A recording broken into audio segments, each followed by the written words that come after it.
More than 200 guns intended for Mexican cartels are off the streets this morning after federal. Tonight, the Department of Homeland Security is sharing new pictures and details following this weekend's arrest of more than Even before dawn, the silence of Texas and Southern California was torn apart by the thunder of battering rams. Federal agents simultaneously stormed two bunker-style compounds hidden deep in the desert and in the suburbs.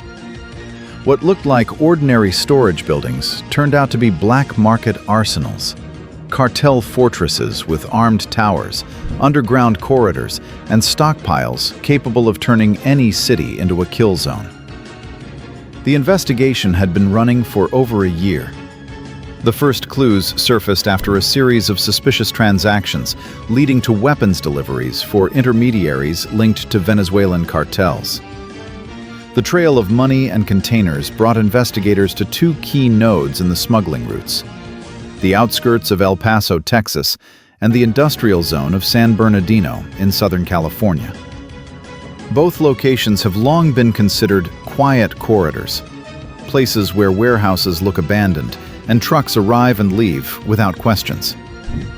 But this time, the scale was unprecedented.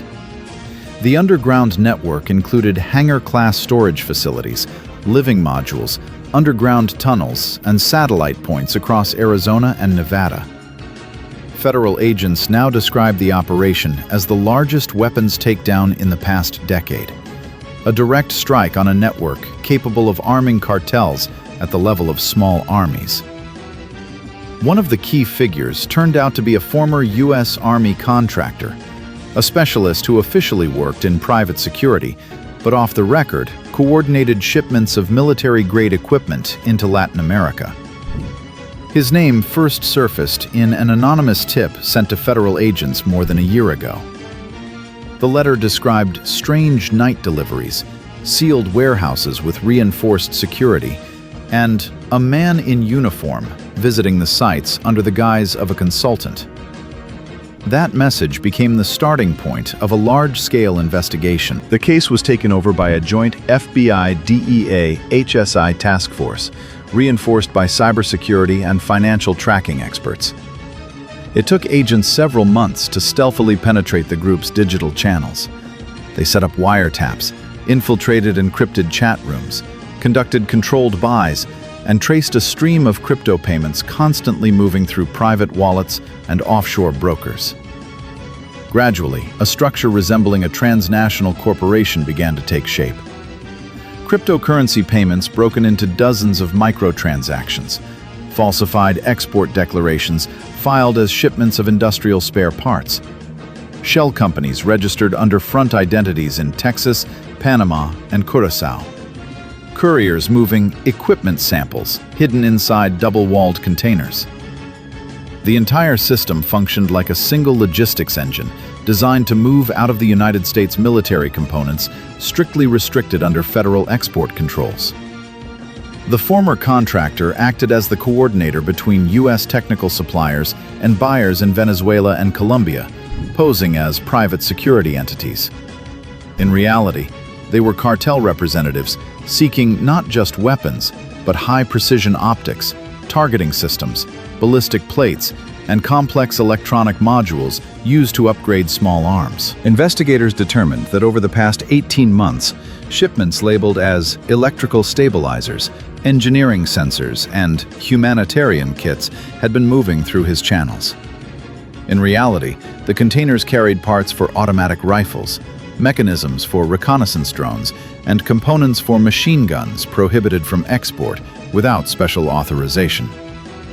Intelligence work progressed slowly but methodically. For more than 6 months, agents monitored the sites using hidden cameras and drones, logged truck movements, and analyzed financial streams. Every detail mattered. The criminals left virtually no trace.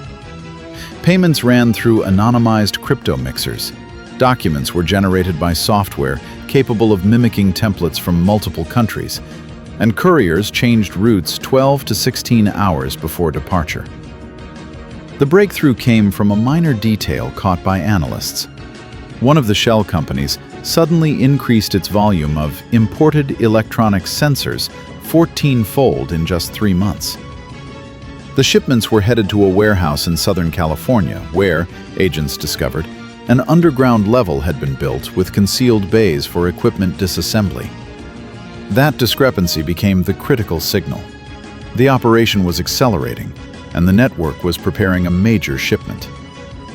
When a decrypted audio file confirmed that the northern corridor must be cleared by Tuesday, the command center realized this is when the load moves. Within hours, federal agencies gave the green light for a synchronized strike. Thus, a small anonymous report grew into the largest exposure in years of an armed smuggling network that operated almost like an autonomous cartel, borderless, untouchable, and with military precision.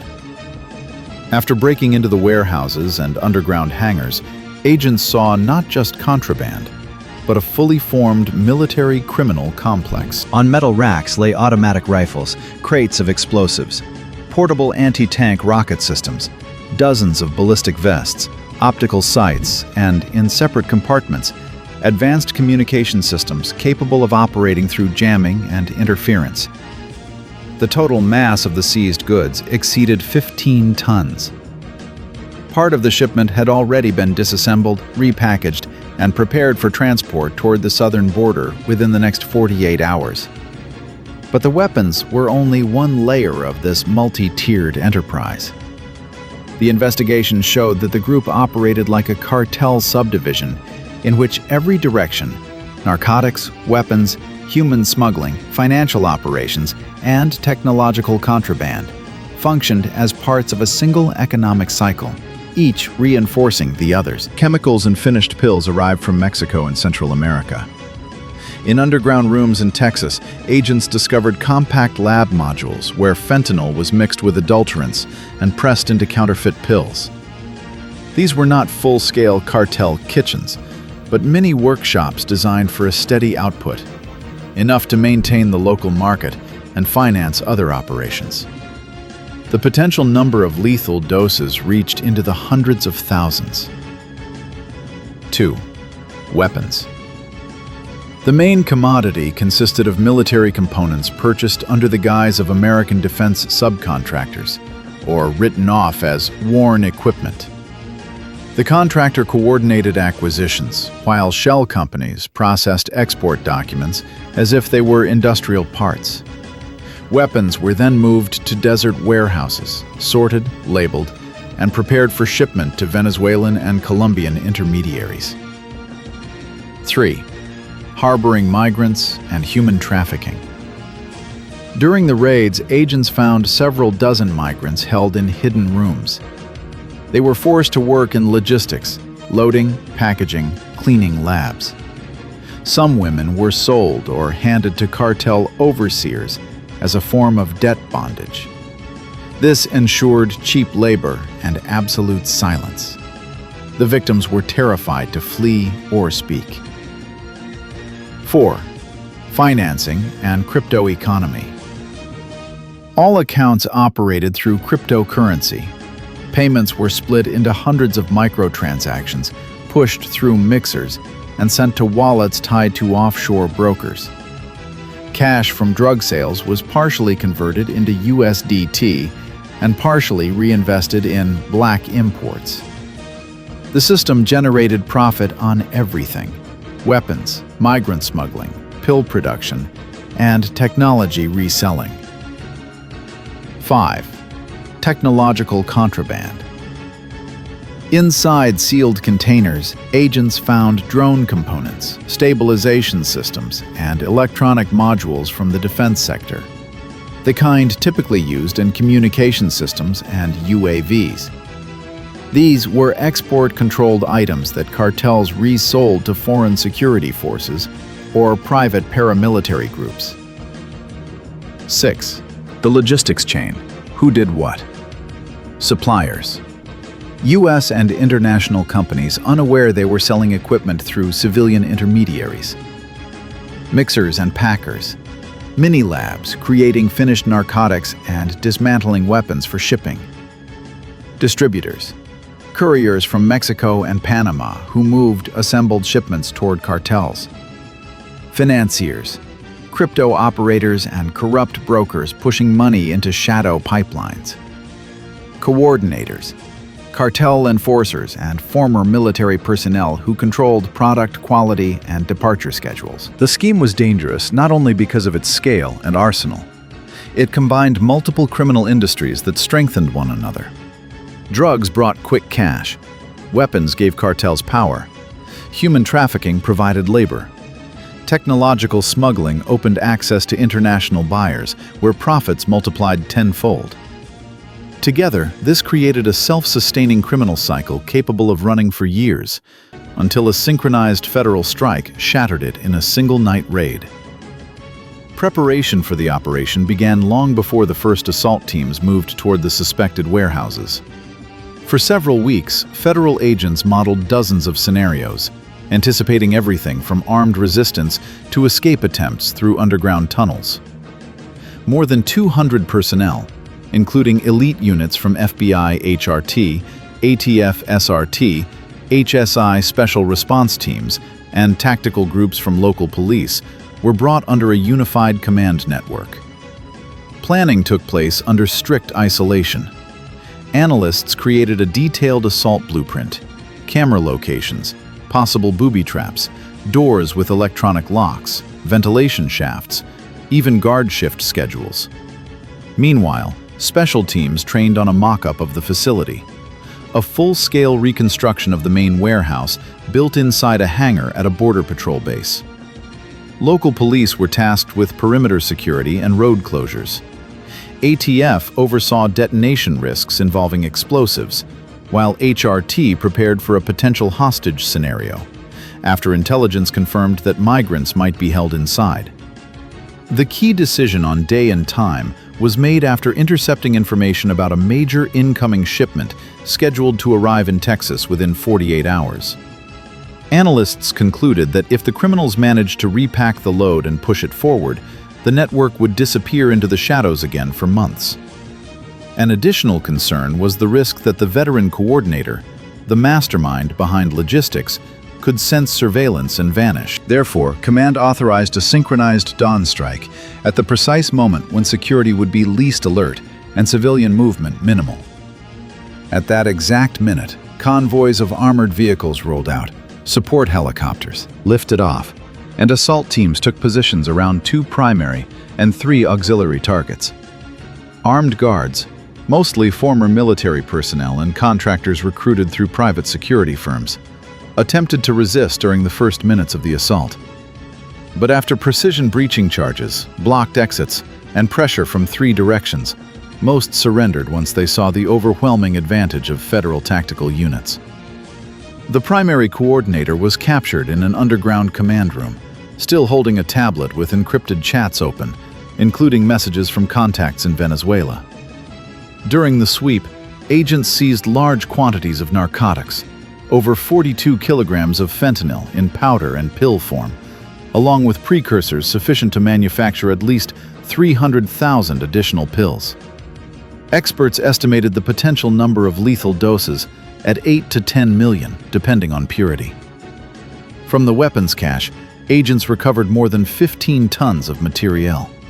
AR and AK platform rifles, machine guns, anti-tank rocket systems, grenade launchers, crates of C4, optical sights, reconnaissance drones, 260 ballistic vests, and military communication modules, several of which are subject to U.S. export controls. The financial segment of the seizures included more than $1.7 million in cash, some of it hidden in double-walled safes, and dozens of cold crypto wallets. According to initial estimates, they contained up to $6.5 million in BTC, USDT, and Monero. Investigators also uncovered an extensive system of forged documents, passports, visa templates, cargo declarations, security licenses, equipment origin certificates. More than 400 falsified documents produced using a dedicated printing module. In technical rooms, agents seized 5 servers containing encrypted operational logs, money transfer schemes, GPS tracks of couriers, and contact data in Panama, Venezuela, and Colombia. Additionally, they found satellite phones, frequency-hopping radios, laptops with wiped SSDs, and portable encryption devices. As for personnel, 24 trafficked migrants were being held inside, forced to work on logistics. On site, agents arrested 11 couriers, 4 warehouse coordinators, and 2 crypto operations specialists. Victims were transferred to social services and interpreters. Detainees were handed over to federal prosecutors. During the searches, investigators seized hundreds of pages of documentation, crypto records, and electronic logs detailing the weapons pipeline into South America. Client lists included at least 3 groups linked to Venezuelan narco-trafficking organizations. Analysts noted that the scale of the trade had been concealed for years behind the facade of civilian companies, legitimate business licenses, and cross-border logistics. According to federal agents, the scheme was especially dangerous because it fused military technology, narcotics, crypto-based financing, and human exploitation. This wasn't just smuggling. This was a parallel black market force operating like an army in the shadows, said one of the operations commanders. Another added, "Today, we cut the backbone of a network that stayed invisible for years." Why did it run for so long? Investigators point to 3 factors: strict compartmentalization of operations, the use of legitimate companies as cover, and constant rotation of personnel, all of which made the network highly resistant to detection. Criminals also relied heavily on crypto payments and encryption, complicating financial tracking. The network was exposed thanks to a combination of traditional intelligence, cyber forensics, and a critical criminal error: a sudden surge in falsified import declarations that drew analysts' attention. From there, the investigation expanded into a full-scale, multi-state operation. Federal agencies emphasized that today's raids are only the beginning of a broader campaign against transnational weapons logistics networks. The case has already been classified as a national security threat, and investigators compare it to the largest operations of the past decade, including fentanyl chain dismantlements and cartel component interdictions. "We didn't just stop a shipment," DOJ officials stated. "We changed the rules of the game."